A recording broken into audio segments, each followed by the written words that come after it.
কখনো কখনো মাত্র 4টা রাতই যথেষ্ট হয় কাউকে সারা জীবন মনে রাখার জন্য। আর কিছু মানুষ আসে শুধু আমাদের একাকিত্বকে আরো গভীর করে দিয়ে চলে যাওয়ার জন্য। আজকের গল্প হোয়াইট নাইটস। লেখক ফিওদর দস্তয়েভস্কি। রাতের শহরটা অদ্ভুত নীরব ছিল। সেন্ট পিটার্সবার্গের ফাঁকা রাস্তা ধরে এক যুবক হাঁটছিল একা। এই শহরে তার কেউ নেই, না কোনো বন্ধু, না কোনো ভালোবাসার মানুষ। সে শুধু স্বপ্ন দেখে। মানুষের ভিড়ের মধ্যেও সে যেন এক অদৃশ্য মানুষ।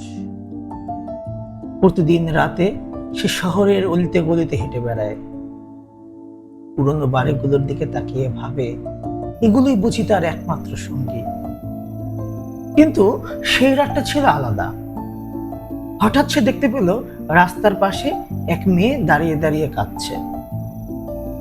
একজন মাতাল লোক মেয়েটিকে বিরক্ত করছিল। যুবকটি এগিয়ে গেল। মেয়েটি ভয় পেয়েছিল, কিন্তু ছেলেটির চোখে ছিল অদ্ভুত কোমলতা। মেয়েটির নাম নাস্তেনকা। সেদিন তারা অনেকক্ষণ কথা বলল। ছেলেটি বুঝতে পারলো অনেকদিন পর কেউ তার কথা মন দিয়ে শুনেছে। পরের রাতেও তারা দেখা করলো। তারপর আবার এভাবে 4টা রাত।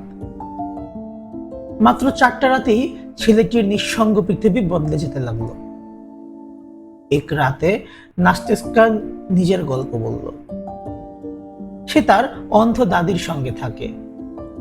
দাদি এতই কঠোর যে মেয়েটিকে কাপড়ের পিন দিয়ে নিজের সঙ্গে আটকে রাখতো, যেন সে পালিয়ে যেতে না পারে। কিন্তু একদিন তাদের বাড়ির এক তরুণ ভাড়াটে আসে, আর ধীরে ধীরে মেয়েটি তার প্রেমে পড়ে যায়। যাওয়ার আগে সেই যুবক প্রতিশ্রুতি দিয়েছিল, আমি ফিরে আসব আর তোমাকে বিয়ে করব। তারপর কেটে গেছে 1 বছর, কিন্তু সে আর ফেরেনি। তবুও প্রতি রাতে নাস্তেনকা অপেক্ষা করে। এই গল্প শুনে ছেলেটির বুক ভেঙে যাচ্ছিল, কারণ সে বুঝতে পারছিল সে নিজেও মেয়েটিকে ভালোবেসে ফেলেছে। তবুও সে মেয়েটির অপেক্ষায় পাশে দাঁড়িয়ে থাকে, কারণ সত্যিকারের ভালোবাসা কখনো কখনো নিজের অনুভূতি লুকিয়েও অন্যকে সুখী দেখতে চায়। তারপর হলো সেই রাত, 4 নম্বর রাত।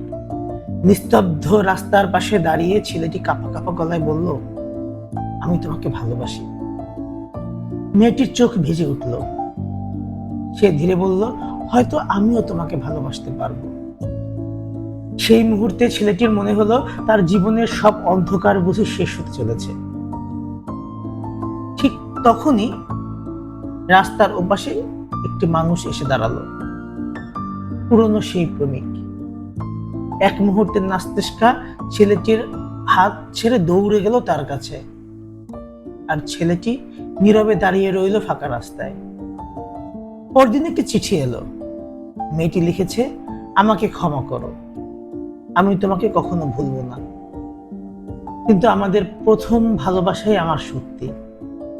চিঠিটা পড়ে ছেলেটি জানালার পাশে চুপচাপ বসে রইল। বাইরে তখন ধীরে ধীরে বৃষ্টি পড়ছে, আর তার জীবনে ফিরে এসেছে সেই পুরনো একাকিত্ব। তবুও সে একটা কথা বলেছিল, জীবনে কয়েকটা মুহূর্তের সত্যিকার সুখও একটি পুরো জীবনের জন্য যথেষ্ট।